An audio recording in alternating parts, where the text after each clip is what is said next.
Kita sampai muka surat yang ke-94. Syarat-syarat sah sembahyang. Yang pertama, suci anggota badan daripada hadas kecil dan hadas besar. Maknanya kita mengambil wuduk. Maknanya kita suci daripada hadas besar. Hadas kecil maknanya tak berwuduk. Maknanya kita ambil wuduk. Ada orang kata kalau nak semayang mayat tak payah ambil wuduk. Segala jenis semayang kena ambil wuduk, melainkan semayang menghormati waktu. Yang lain semua kena ambil wuduk. Baik, ataupun tayamum. Dan suci daripada hadas besar. Saya kadang-kadang saya simpati, kadang-kadang saya terkejut, kadang-kadang saya kesian, kadang-kadang saya bersyukur. Tuan-tuan tengok soalan-soalan di dalam ruangan tanya ustaz dalam website saya. Saya lihat dah dekat 800,000 lah views dia. Soalan dia kadang-kadang yang pelik-pelik. Kadang-kadang saya tak pernah expect soalan macam tu akan muncul. Semalam satu orang telefon, ustaz, saya baru dapat anak, tak sampai 4 bulan saya ambil wuduk, saya pegang anak saya tu, adakah batal wuduk saya? Astaghfirullahalazim. Saya jawab tu, astaghfirullahalazim. Takkan dengan anak sendiri nak batal abang? Saya sampai jawab astaghfirullahalazim. Alah kasih. Yang tu je saya tak jawab. Takkan dengan anak hang nak boleh batal? Tu yang saya kata saya bersyukur. Bersyukur sebab apa? Sebab ada orang yang tak tahu, dia tanya, alhamdulillah. Saya kesian sebab apa? Takkan soalan macam tu punya asas tak tahu. Saya marah kat saya apa? Apalah hang tak mengaji. Patut benda ni kena selesai sebelum hang akil balik. Saya terkilan. Pak saya apa tak pergi tanya orang dekat rumah, pergi tanya ustaz-ustaz pergi mengaji. Semuanya ada dalam perasaan saya ni tuan-tuan. Bila saya dapat mesej macam tu, semuanya ada. Kadang-kadang saya jawab dalam internet, saya jawab dalam website. Saya kata anda ni terlalu jahil. Sila mengaji, ambil daripada kelas asas balik. Tempat pengajian di tempat saudara. Terima kasih. Sampai tak tahu. Ada soalan dia kata, ustaz, kita membatalkan puasa bila memasukkan sesuatu dalam rongga. Habis tu kenapa ambil wuduk masa puasa? Bukankah puasa itu mengambil wuduk memasukkan air dalam rongga? Masya Allah. Tang mana ambil wuduk yang masuk rongga tu? Tang mana? Kalau kita berkumur, kita keluar balik. Yang batalnya kumur. Yang tu yang salah. Ini kita kumur buang. Kumur buang. Dan kumur lebih-lebih pun makruh. Masuk air dalam hidung tak payah lah. Sunat je pun sekarang puasa. Ni mata. Mata bukan rongga. Masa kita ambil wuduk, kita pejam mata. Ada orang ambil wuduk buka mata. Cita-cita. Ada tak tuan-tuan ambil wuduk pergi buka mata? Saja aku berwuduk kerana Allah Ta'ala. Tak ada. Semua pejam. Dan kalau masuk air mata pun taknya batal. Kita pejam mata. Mana ada orang ambil wuduk, dia ambil kepala paip sembuh. Buat apa tu ayah? Ambil wuduk. Mana ada 3 suku orang macam itu. Belajarlah betul-betul. Tapi saya bersyukur sekurang-kurangnya dia tanya. Jangan marah dia tanya. Tetapi persoalannya benda itu patut clear sebelum akil balik. Ni saya di sekolah saya ni tu ada 150 orang pelajar-pelajar tahfiz ni. 150. Yang paling kecil 10 tahun. Yang paling besar 20 tahun.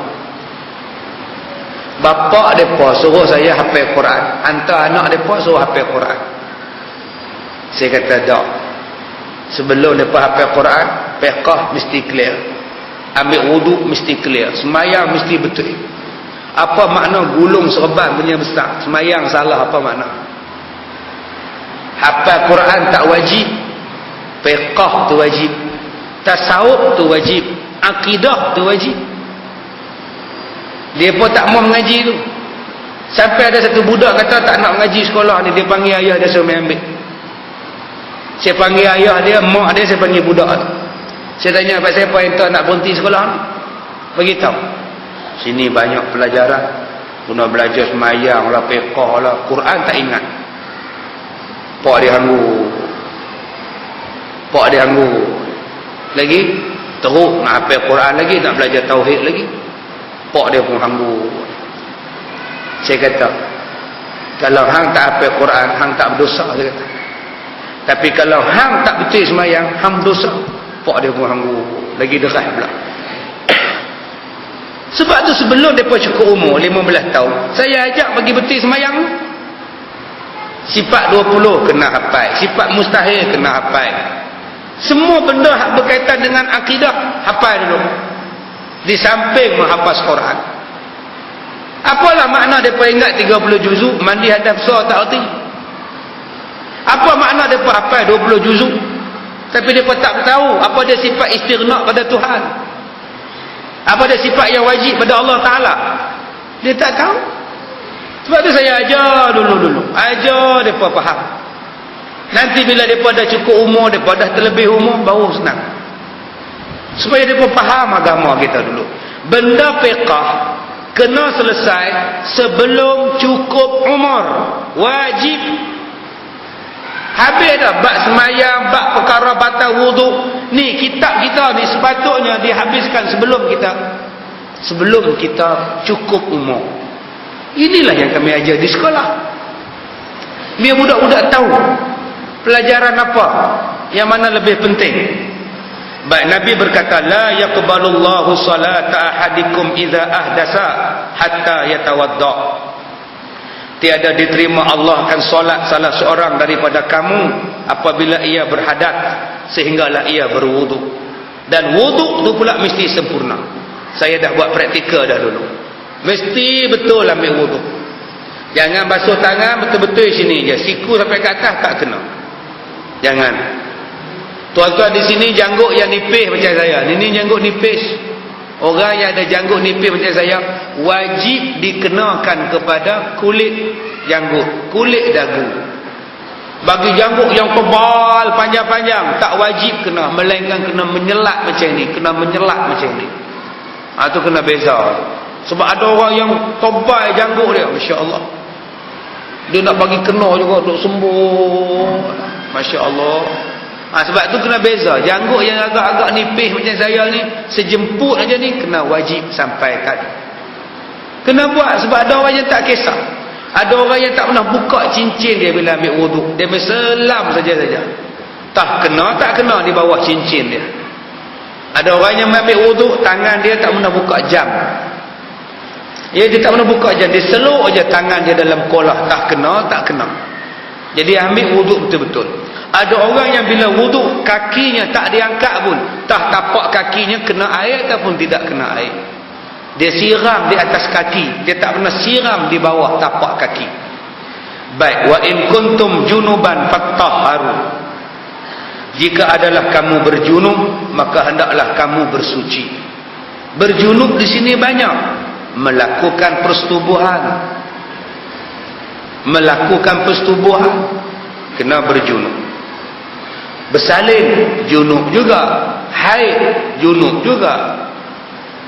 Baik, kemudian suci pada badan, pakaian dan tempat semayang daripada najis. Yang kedua, syarat sah yang kedua ialah hendaklah kita menyucikan badan kita. Menyucikan badan kita, tempat semayang kita daripada najis. Najis. Habis itu ustaz, macam mana dengan kapet?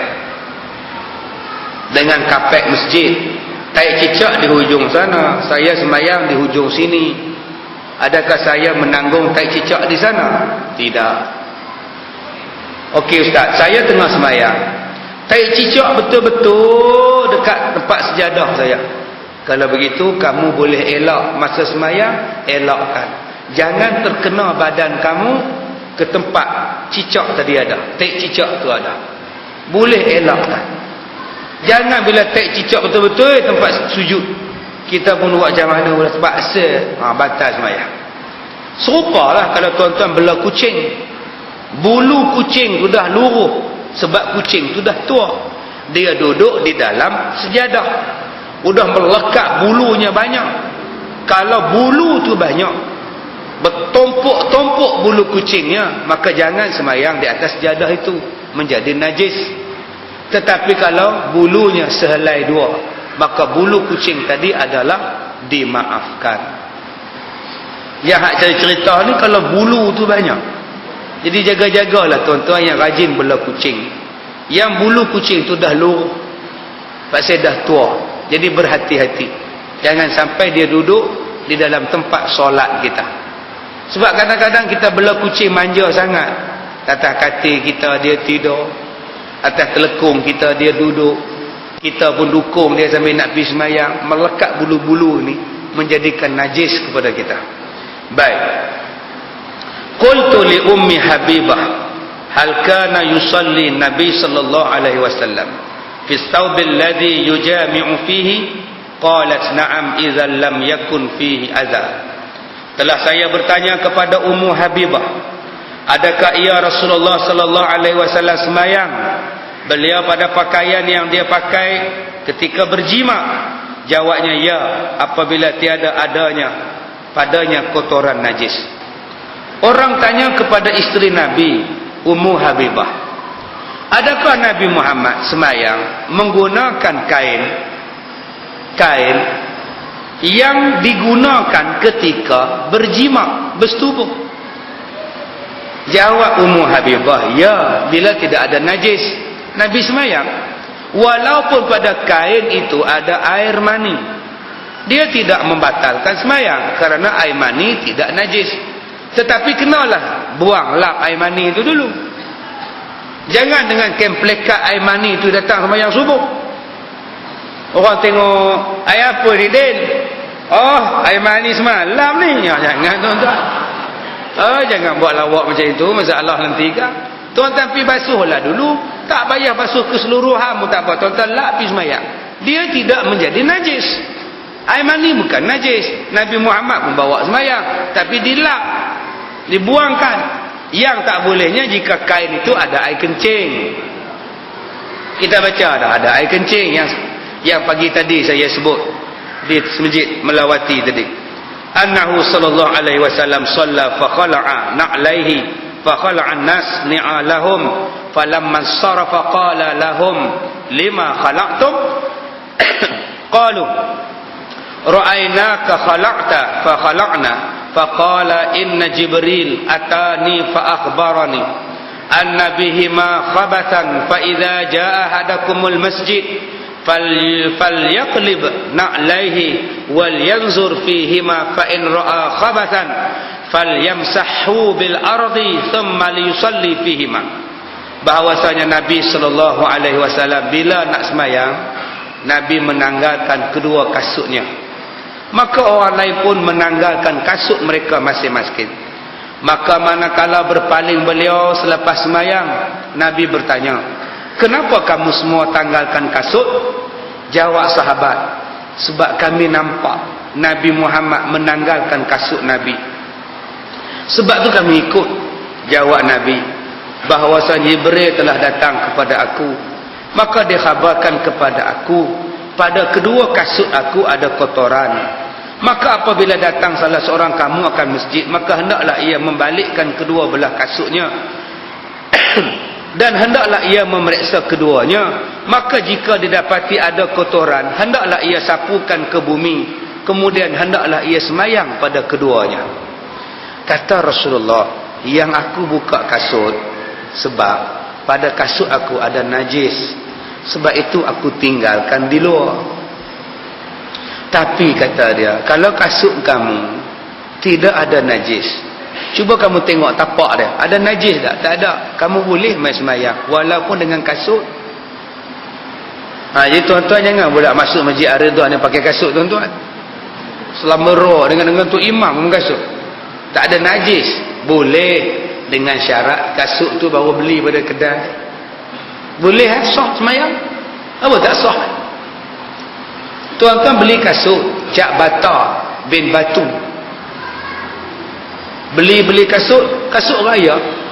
Ambil wuduk, tuan-tuan pun try kasut. Duduk atas katil, nak rasa kasut raya ni. Cantik juga kasut abang ni ya kan? Cantiklah abang, berkilat-kilat. Tuan-tuan pun sarung dua-dua pasang, pergi semayang isyak. Allahu Akbar. Isteri ni menangis. Bapak kamu dah bon terbiat. Semayang pakai kasut.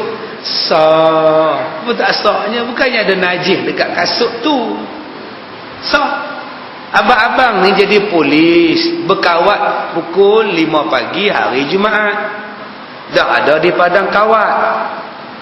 Dah pakai uniform. Masuk subuh 5.45. Tengah duk berkawat, orang azan, stop kawat. Lepas orang azan, qomat. Allahu Akbar, Allahu Akbar. Siapa qomat? Komander yang bagi arahan tu, sarjan. Saja jadi imam. Allahu Akbar. Di padang kawat semayang. Tak payah buka kasut jika tidak ada najis. Pasal apa nak buka kasut? Dah tadi dah ambil wudu, semayang je lah. Dengan uniformnya, dengan baju, dengan sarjan, semayang sekali. Sah. Berapa ramai yang tak semayang dengan alasan kami dah pakai baju uniform. Polis trafik yang duk jaga trafik sampai ke petang pukul 4.30 dia tunggu dah. Pukul 7.30 tak habis lagi. Duk lagu tu duk panggil kereta lalu. Asal kena semayang. Habis tu nak semayang di mana Ustaz? Tengah-tengah rambak nak semayang. Jangan tengah-tengah traffic light sudah. Syahid lagi kot. Atas divider tu hang semayang. Lantak lah hampa nak jalan aku nak semayang Ustaz. Ambil air mineral semayang. Allahu Akbar. Jam, orang marah. Pon-pon, mana ni? Polis tak jaga apa? Tengok-tengok polis tengah sujud. Masya Allah, aku yang tak semayang. Polis pula semayang. Masya Allah, silap. Bro, minta maaf bro. Orang lagi hormat kita. Semayanglah tuan-tuan. Sampai tahap macam itu kena semayang. Saya kata dah pada tuan-tuan. Orang Arab main bola waktu malam sebab panas waktu siang. Mereka main bola pukul 8 malam. Masuk isyak 8 suku. Bila first half depa berhenti, depa semayang di tengah-tengah padang. Referee semayang, linesman pun semayang. Semayanglah tuan-tuan. Kena semayang. Jadi kita kena faham bahawa kedudukan semayang macam mana pun kena semayang. Kita tak boleh kata tak bolehlah saya kenuri, saya tak semayang. Saya ni sibuk kursus, saya tak boleh semayang. Saya bertugas, saya tak boleh semayang. Tak, kena semayang tuan-tuan. Baik. Dan dimaafkan daripada benda yang payah nak dipeliharanya. Seperti perkara-perkara tanah di jalan. Kita datang masjid, langgar lopak air, kereta langgar, habis berselut, dimaafkan. Yang kedua, daripada darah yang sedikit. Tuan-tuan ni ada darah, semayang-semayang, sujud tang dahi, sujud di dahi pecah jerawat, sikit melelehnya, tak jatuh najis. Yang salahnya ialah darah pacak. Tuan-tuan ni semayang, tengah-tengah semayang, pacak jatuh, dah gemuk dah pacak, lintah tu dah gemuk, darah tuan-tuan pun meleleh, yang tu rosak. Tapi kalau darah tu sikit, darah nyamuk misalnya, tak jadi haid, ya, tak jadi haid langsung. Pasal apa adik kita ni dia berjalan macam apa? Baik. Kemudian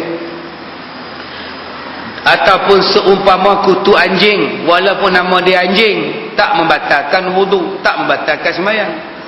Yang ni yang Pi Ramli buat. Ya, Cik Ramli mengendak apa ni Cik Ramli? Oh, mengendak kutu babi kita dia. Pak ambil kat dari pak cik tu. Kutu babi, Allah batal sembahyang. Ni cerita bujang lapuk ni. Mana ada batal? Bohong Piramli je. Kutu babi, pegang siput babi, tak batal. Walaupun namanya babi. Tuan-tuan jangan kata pegang siput babi tu, ya Allah kena samak lah, kata dia. Udah siput babi. Tak payah samak, nama aja siput.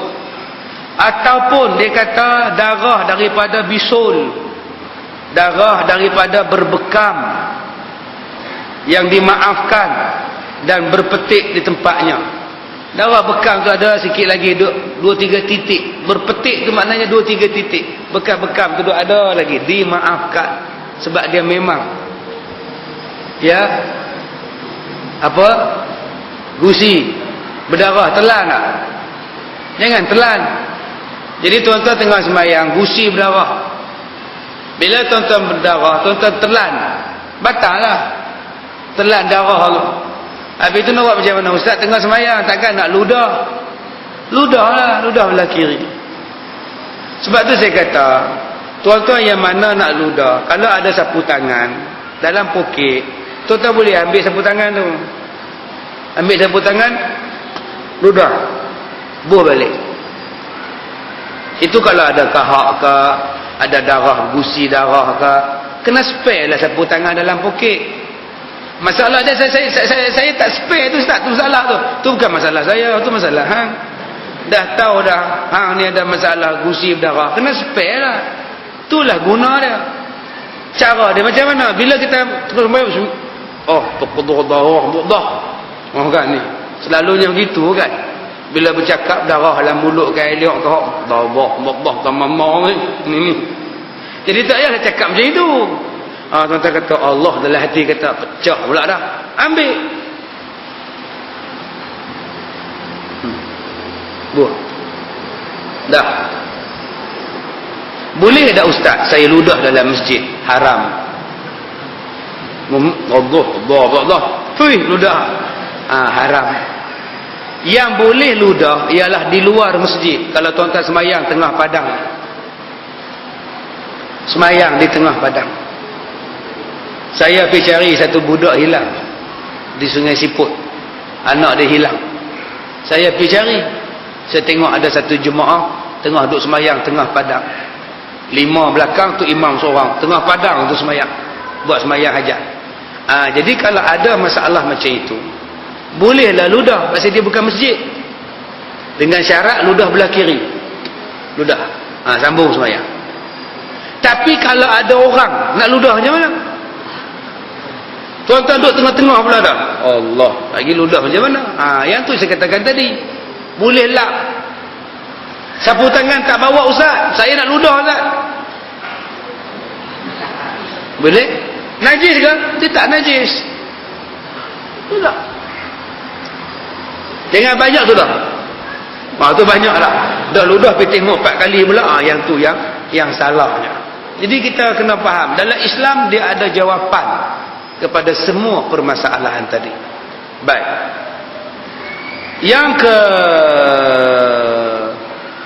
dan daripada taik lalat, sekalipun banyak barang yang telah disebutkan dan sekalipun berpeluh kerana umum mudaratnya yang demikian, al-masyaqqah tajlibus taysir, kesusahan itu membawa kepada kemudahan. Taik lalat tak najis. Taik lalat ni makna baju tuan-tuan, lah yang hitam-hitam. Jangan kata pula ya Allah taik lalat, nama aja taik lalat. Tuan-tuan nak cuci tak boleh dah. Memang tak akan hilang lah. Mencuci begitu teruk sekali, memang teruk lah, tak boleh hilang lah. Bakar je baju jenis itu, baru boleh tuan-tuan. Saya pernah jumpa dengan satu perempuan yang telekung dia penuh dengan taik lalat. Pergi semayang relax. Apa ni telekung ni taik lalat makji? Dia kata Ustaz, kata taik lalat makji bila semayang air liur suka meleleh. Kenapa meleleh? Dia kata mana boleh telan air liur tengah semayang, batal. Astaghfirullahalazim. Jadi bila dia baca Fatihah, air liur boleh alhamdulillahirabbil alamin. Nak telan tak boleh, duk boleh. Boleh telan alhamdulillahirabbil alamin arrahmanirrahim. Boleh telan. Yang tak bolehnya kalau air liur tu dah meleleh ke bawah, tuan-tuan tarik pula alhamdulillah. Yang tu yang salahnya. Udah berbunyi pula seruk naik ke atas. Yang tu yang batalnya. Kalau sekadar telan air liur bukannya batal, benda tu duduk di dalam. Baik. Yang ketiga, menutup aurat. Hendaklah ditutup aurat dengan apa barang sekalipun yang boleh melindungi warna kulit, walaupun dia duduk seseorang diri dalam kegelapan. Tuan-tuan tutup lampu, gelap, tuan-tuan tak kahwin, tuan-tuan semayang pakai seluar pendek.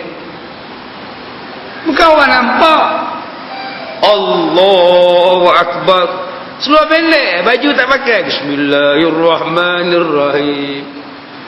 Habis semayang, salam kanan, salam kiri. Mak buka pintu. Astagfirullahalazim, Din. Kamu semayang pakai seluar pendek. Bukan ada orang nampak, mak. Kata dia. Tak. Orang tak nampak pun wajib tutup aurat. Okey, ni akak-akak di belakang. Saya duk tengok adik kita ni berjalan daripada 4 kali kan dia buat. Dia bukan sedar saya sebut dia. Baik. Dia suka membuat lintasan hormat sebenar hari kemerdekaan. Jadi tuan-tuan, ni akak-akak perempuan ni jaga-jaga dengan kain telekung. Sebab ada akak-akak kain telekung ni nipis. Kelabu kelala. Nipis. Bila dia semayang, Allahu Akbar. Jaranglah orang perempuan semayang Allahu Akbar. Orang perempuan dia semayang macam biasalah yang saya sebut. Momok the movie. Jadi bila dia angkat tangan, Allahu Akbar, telekungnya nipis, nampak kulit lengan ni, kulit tangan ni, batal semayang akak. Telekung lama dah, kelabu kelala dah. Hantaran masa kahwin tahun 84 sampai sekarang tak tukar telekung baru. Bila semayang Allahu Akbar, nipis ni, nampak BCG ni, nampak seketul ni belah sini, yang belah sini nampak rubella ni. Batal semayang akak. Kena pakai telekung yang sedikit tebal, yang tak nampak warna kulit. Sebab tu saya sebut banyak kali, kesihanilah orang perempuan. Semayang kena kain yang tak nampak warna kulit, tebal. Anak telekung, kain telekung, baju telekung, skarf rambut, stoking, hangat tuan-tuan. Hangat. Apa salahnya untuk orang perempuan kita sediakan tempat khas? Ada aircon untuk mereka. Banyak masjid saya pergi, saya suruh buat macam ni. Untuk orang perempuan sediakan cermin khas untuk mereka. Buh partition. Beli aircon, buh kat mereka. Panas tuan-tuan. Kalau kata duit tak ada nak beli aircon, minta dekat majlis-majlis ni seorang 500. 50 orang sedekah duit. Pasang aircon untuk mereka. Setengah masjid dah lah langsir tu ditutup, rapat yamat, kipas 2. Mereka pun nak tengok ustaz. Tu yang duk ngendak tengok ustaz. Tengah-tengah duk ngendak, ustaz nampak ada ustaz babai kat dia. Terus dia tutup zak, tutup terus. Apa kalau hang nak tutup, hang tutup rapat-rapat tak apa. Bubuh television dekat belakang. Depa tak payah nak menyorok lah, depa tengok TV. Ustaz ada aircon untuk depa. Jadi akak-akak kalau agak-agak telekung, akak-akak nipis warna putih, pakailah warna biru, sah semayang. Sah tak telekung warna biru? Sah. Warna merah pun sah. Janji tutup aurat, wajib ditutup aurat. Ya bani Adam, khudhu zinatakum 'inda kulli masjid. Surah Al-A'raf ayat 31. Cuba tuan-tuan tengok ayat ni. Allah kata, ya Bani Adam, wahai anak-anak Adam. Kenapa dia tak sebut ya ayyuhalladzina amanu, wahai orang-orang beriman? Kenapa Allah sebut ya Bani Adam, wahai anak-anak Adam? Anak Adam maknanya orang Islam atau bukan Islam, itu anak Adam. Semua manusia anak Adam. Cina ke, India ke, Melayu ke, Mak Saleh ke, Arab ke, semua anak-anak Adam. Kita adalah satu keturunan. Kita tidak ada perbezaan di antara bangsa. Bahasa India ke, bahasa Melayu tak ada beza. Kita semua keturunan Adam. Kamu orang Cina ke, kamu orang Melayu ke, tak ada beza. Kita semua keturunan Nabi Adam. Maka Allah kata, wahai anak-anak Adam, khuzu zinatakum 'inda kulli masjid. Hendaklah kamu memakai perhiasan kamu di tiap-tiap masjid.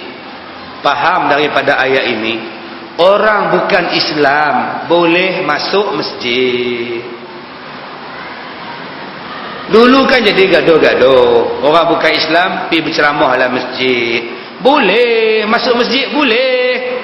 Tetapi dengan syarat, khuzu zinatakum 'inda kulli masjid. Maknanya, hendaklah memakai perhiasan. Maksudnya, wajib tutup aurat. Walaupun Cina atau India yang bukan Islam sekalipun. Itulah dia jawapan kepada masalah.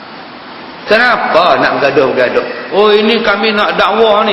Bila kita panggil dia berceramah, tak apalah. Janji dia dakwah untuk kita, dia apa semua, dia faham Islam. Dah, dia wajib tutup aurat.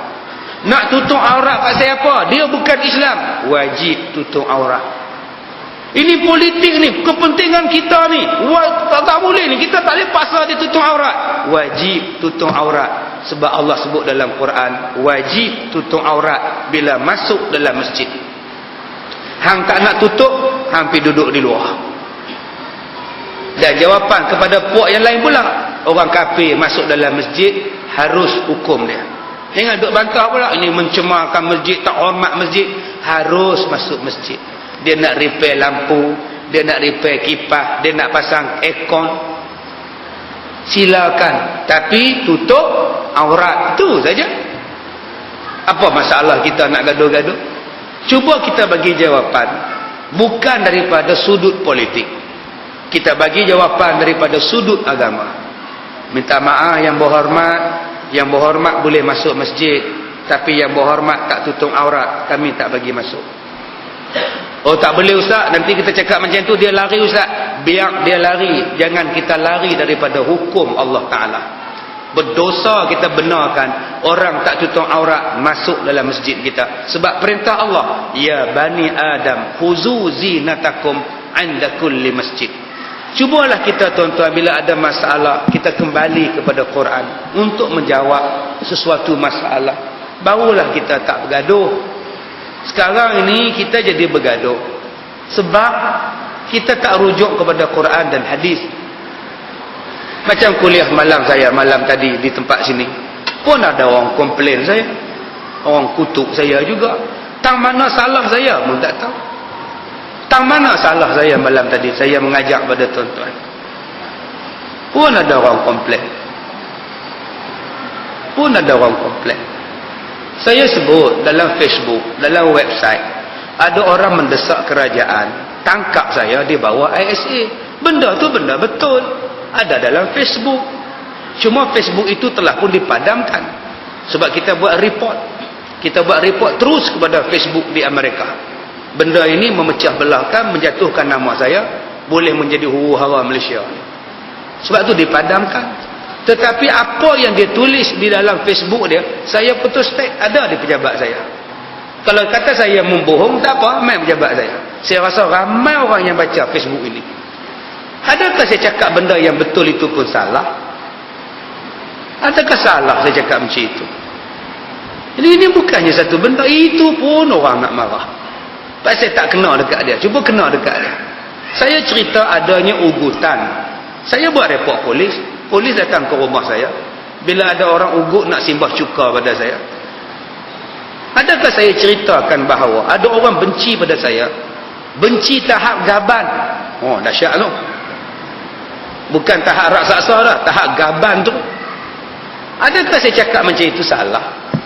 Tak. Saya nak cerita.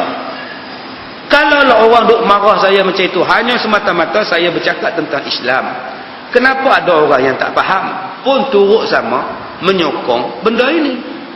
Sepatutnya kitalah yang mempertahankan ustaz, yang mengembangkan Islam kepada tahap kepada orang bukan Islam sudah memahami Islam.